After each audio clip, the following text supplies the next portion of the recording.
$242 million for patriotic content.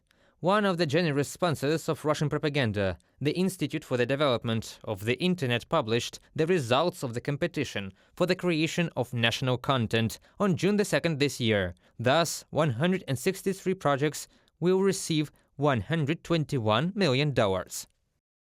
Among the titles are Ramzan, Ahmad, The Strengths of Russia, Russian Code, Sovereign Future, and Russia Heritage, Return Home, a documentary film about the fate of architectural monuments in the Donbass. In addition, grants were given to the project Made for the Front, a film about entrepreneurs help the front line, Woman Z, about female military personnel, Svoyi, and the project Who Left, How Are You? Radio Liberty reports.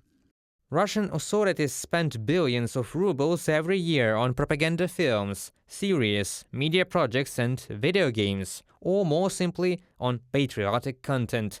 With the start of the Russian war against Ukraine, the need for war propaganda in the Federation has grown, experts say.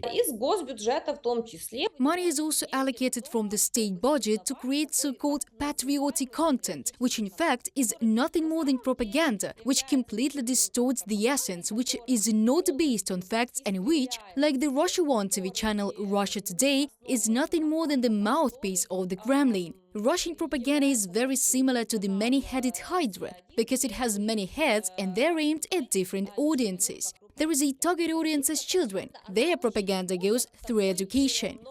In Russian culture, the hero is usually the one who died. In the playgrounds, children play war games. Military men come to school and talk about how they went through Afghanistan and Chechnya. The word hero is used mainly in a military context.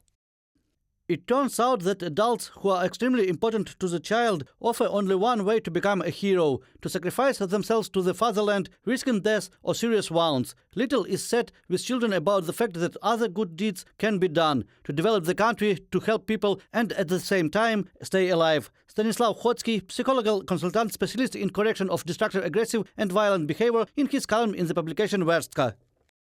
These children then grow into consumers of television and streaming propaganda content. So, according to media research since 2013, the main news agenda in Russia have been the events in Ukraine. They actively promote narratives in Russia about the Nazis, about the first army in the world, about the greatness of the Russian nation, and about the fact that the West is a danger to Russia. Человек очень не любит ошибаться. A man does not like to make mistakes. He doesn't like to be wrong. And when they come and say that everything you were told at school or university or on TV, everything you believed in was a lie, a person refuses to believe in that. He will resist to the last. Russian propaganda has very interesting dual consequences. Russians believe that Ukrainians are brotherly people, but at the same time, they rejoice when we are killed. One excludes the other, but in the sick brain of a person who succumbed to the influence of Russian propaganda, these two dual entities coexist. Even the fact that the reality absolutely does not match the television picture does not bother the Russians, experts say. Citizens believe in the greatness of their country, despite the fact that, according to the Federal State Statistics Service, every seventh Russian lives below the poverty line.